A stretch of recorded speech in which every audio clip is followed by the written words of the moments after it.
आप किसी की आवाज़ नहीं।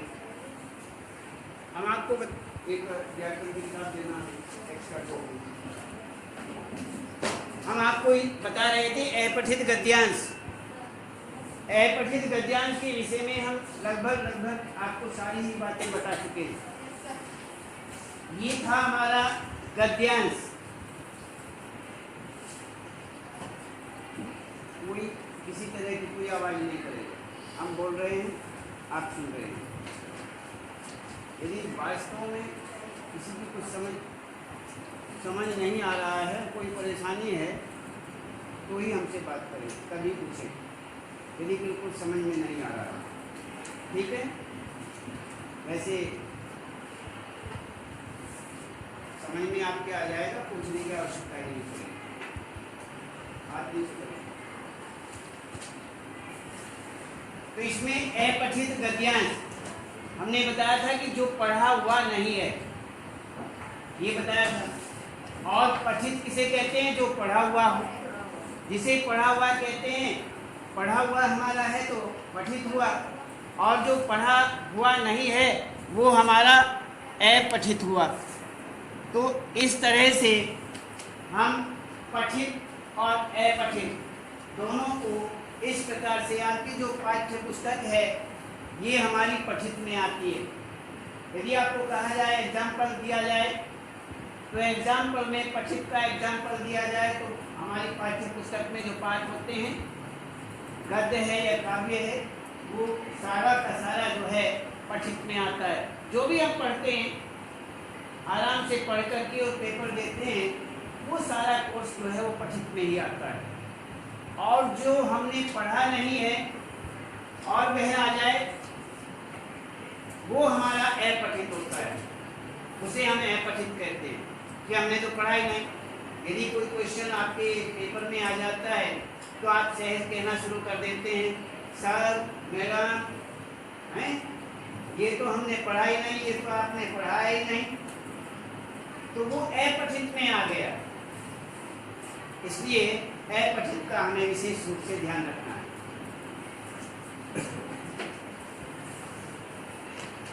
कल आपसे ये प्रश्न पूछ रहे थे कि संत रमन्ना के आश्रम में लोग क्यों एकत्र होते थे। इसमें 4 ऑप्शन दिए हुए हैं। चारों में से देखिए कौन कौन से हैं, ध्यान से। वे अपनी समस्याओं के समाधान के लिए आते थे।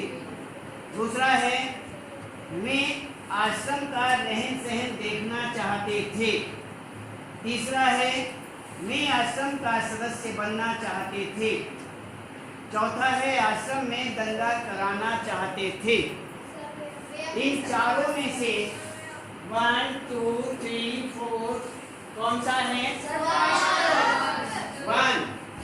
वह वे अपनी समस्याओं के समाधान के लिए आते थे। ये हमारे सामने आ गया।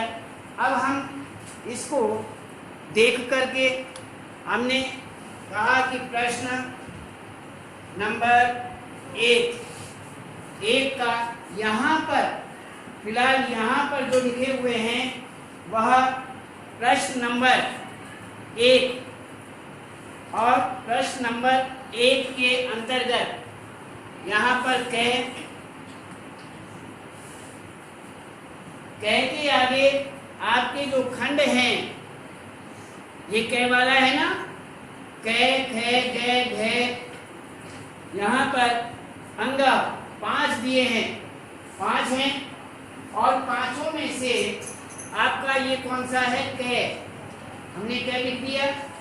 और कै में भी कौन सा आपने ऑप्शन बताया है?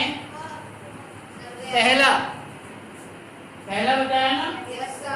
और पहले का हमने संकेत तो कर दिया, लेकिन लिखना बाकी रह गया, तो वहां लिखना भी है।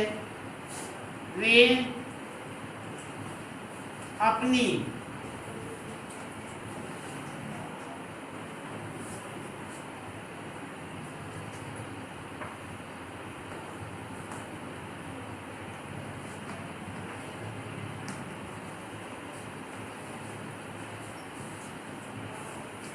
एक ध्यान और रखेंगे, यदि किसी कारणवश आपकी कॉपी में लिखते लिखते और पेज पूरा हो जाए, पेज पूरा हो जाता है ना, लाइन पूरी हो गई, तो कैसे करोगे?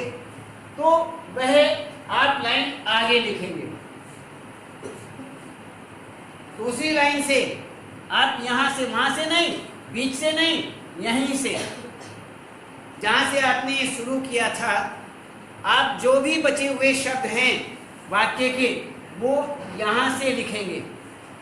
ध्यान रखें, वे अपनी समस्याओं के समाधान के लिए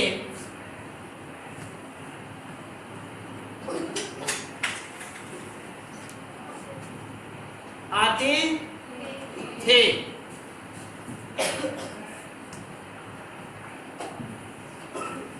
ये आपका पूरा हुआ। हम इसे आगे भी लिख सकते थे, लेकिन आपको समझाने के लिए हमने यहाँ लिखा है। अब एक ध्यान रखेंगे, अब जब हमने ये शब्द नीचे वाली लाइन में लिख दिए और हमारा उत्तर यहाँ से यहाँ तक पूरा हुआ है, तो अब ये वाली जो लाइन है,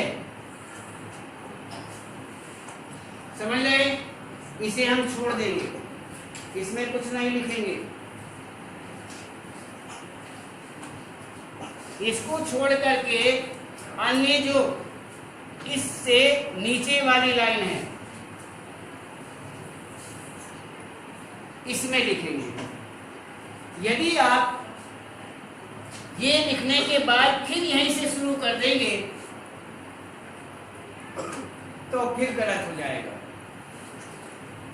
आपको यहां से नहीं शुरू करना। इसका तो उत्तर यहाँ का, पहले का उत्तर यहाँ तक पूरा हो रहा है, तो इस लाइन का क्या मतलब? इस लाइन में तो आपको लिखना ही नहीं चाहिए, और जो भी लिखता है वह गलत लिखता है। उत्तर में और प्रश्न में, दोनों में आपस में भिड़ंत हो जाती है, आमने सामने हो जाते हैं, न उत्तर रहता न प्रश्न रहता। प्रश्न उत्तर दोनों खिचड़ी बन गए, मिले जुले हो गए। ऐसी गलती हमें नहीं करनी है, उसमें आपके नंबर कट जाते हैं। तो हमें प्रश्न नंबर यहां से, लेकिन प्रश्न नंबर अभी हमारा एक ही पूरा नहीं हुआ है। क्यों? अब हम ख देखेंगे।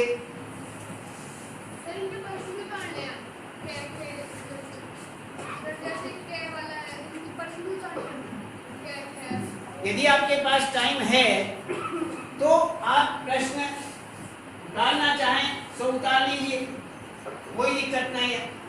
लेकिन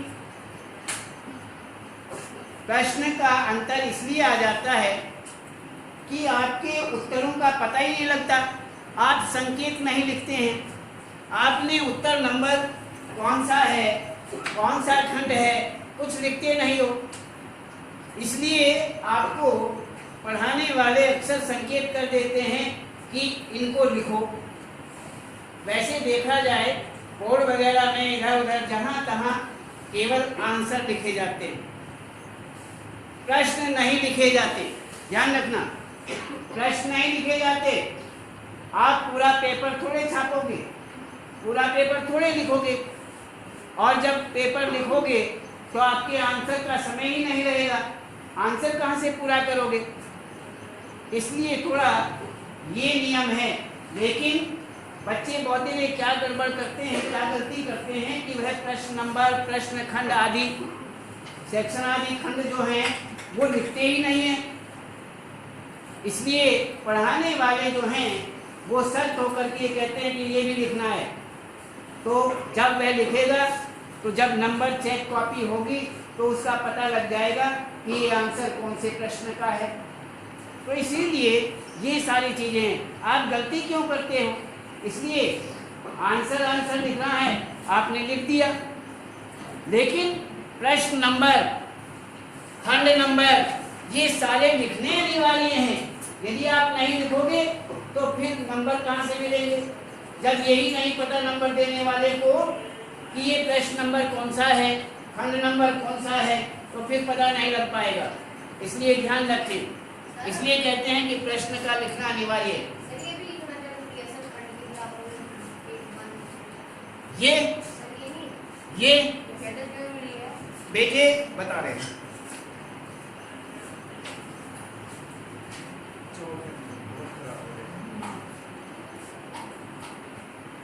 इसमें आपकी किताब है तेरे सामने, ठीक है। इसमें देखिए प्रश्न भी है, प्रश्न है और प्रश्न के बाद कै कै खे गे घे ग भी है। पांच प्रश्न है ना, 5 उत्तर देने हैं आपको। और पांचों में कै का जो है, कै में भी 4 हैं। कै में 4 देख, फर्स्ट सेकंड थर्ड फोर्थ हैं। तो यदि आपने कै लिख दिया और कै लिखने के बाद ये नहीं लिखा कि वह फर्स्ट है, फोर है, वो फर्स्ट है, सेकंड है, थर्ड है, फोर्थ है, कौन सा है, क्या पता लगेगा? बताइए। वैसे अंदाजा लगा लेते हैं कि कै का उत्तर ये है, इसे लिखने में क्या आपत्ति है? सहज उसका पता लग जाता है कि कै में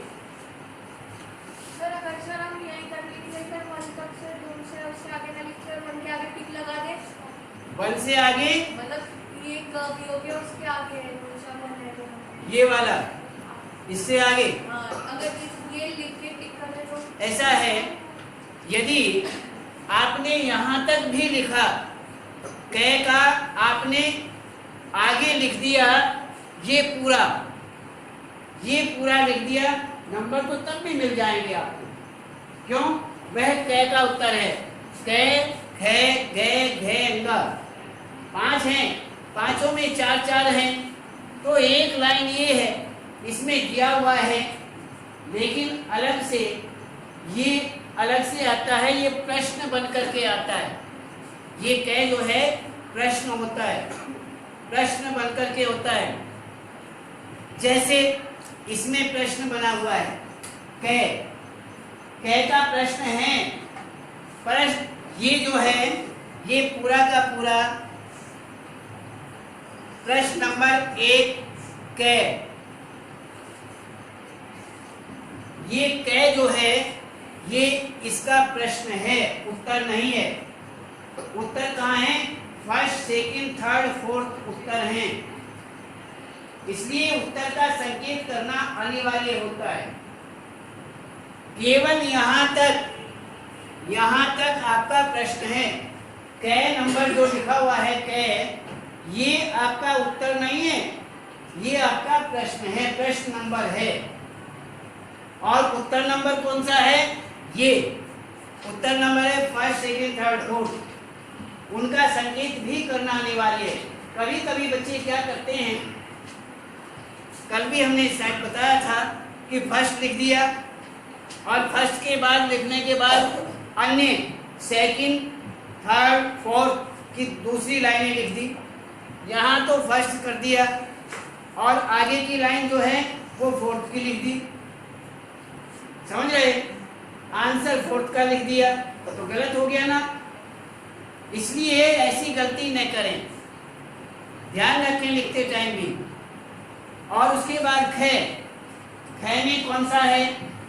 विनम्र व्यक्ति को जीवन में क्या लाभ मिलता है? वे आश्रम में रह सकते हैं, वे संत का अपमान कर सकते हैं, उनका काम सफल होता है, वे सही ढंग से व्यवहार नहीं करते।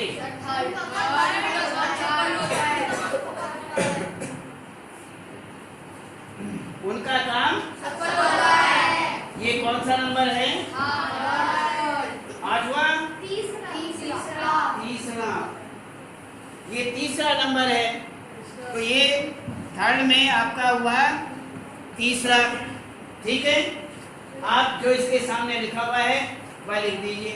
तो इस तरह से आप गद्यांश के उत्तर लिखेंगे।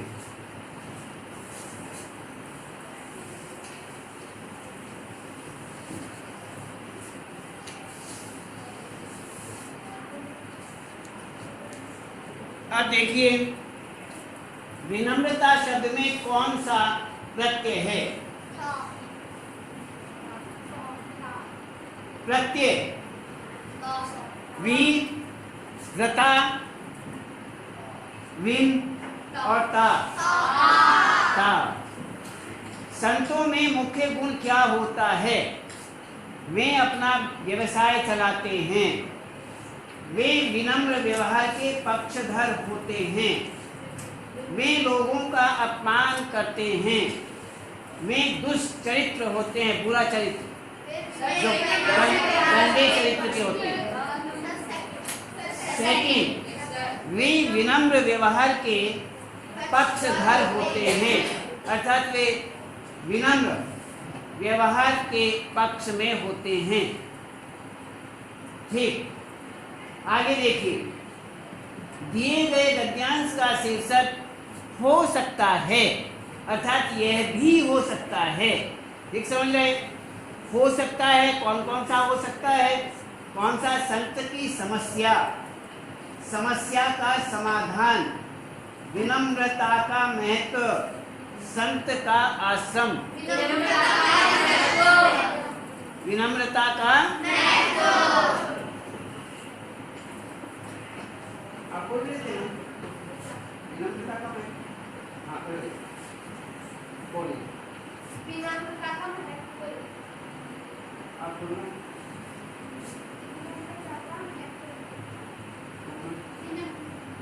खड़े हो, खड़े हो। विनम्रता का महत्व, तुम बैठो। हाँ बोलो। विनम्रता का महत्व, विनम्रता का महत्व, दोबारा बोलो। विनम्रता का महत्व, पहले आप बोलिए। विनम्रता का महत्व,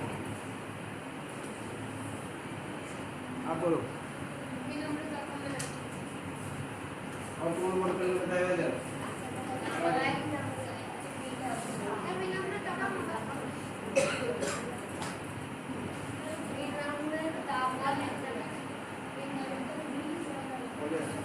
विनम्रता का महत्व है। बैठो। आप बोलो। अच्छा कुछ आप नहीं? अरे जब सब बोल रहे हैं तो बोल दीजिए। इतना तो सुन लिया होगा, ये 50 की बोल दिया है। ले ले। इसमें भी कोई ऐसा इसलिए से बच्चे। अब बोलो। और दोबारा। कहाँ से आए? कहाँ से आए?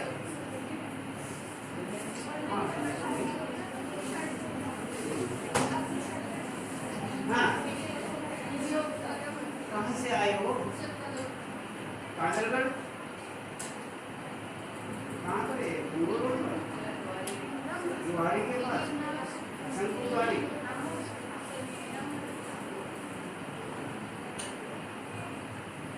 क्या नाम है आपका?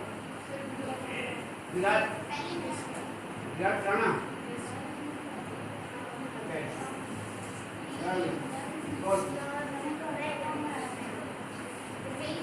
ठीक है, किसी ने गलत बोला था इसलिए हम पूछ रहे थे।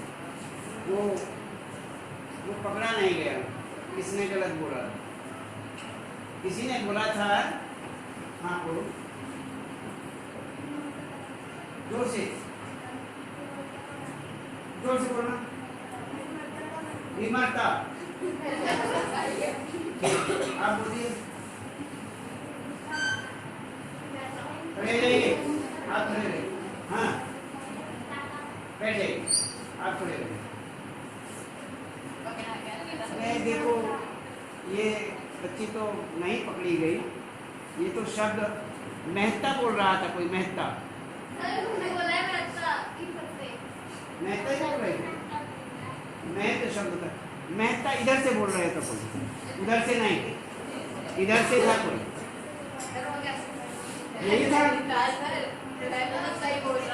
तुमने तो सही बोला, जब हमने पूछा हमें शंका तो थी, लेकिन सही बोला तुमने, इसलिए पकड़ में नहीं आ पाए।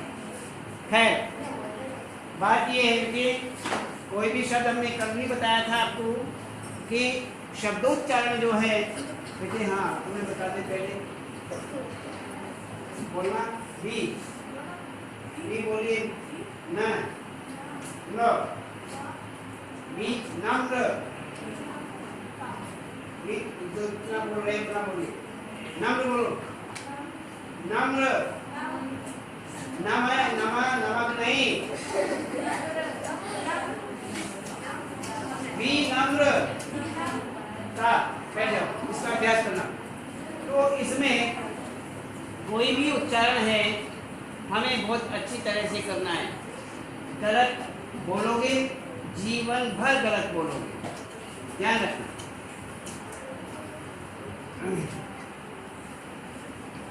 विनम्रता का महत्व। अब इसमें अब हम देखते हैं काव्य। काव्य भी तो होगा इसमें।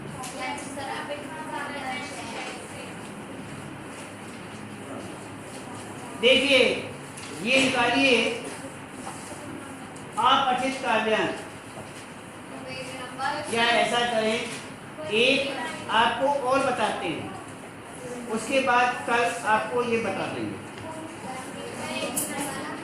दूसरा पढ़िए, ध्यान से देखिए। दूसरा अपठित गद्यांश।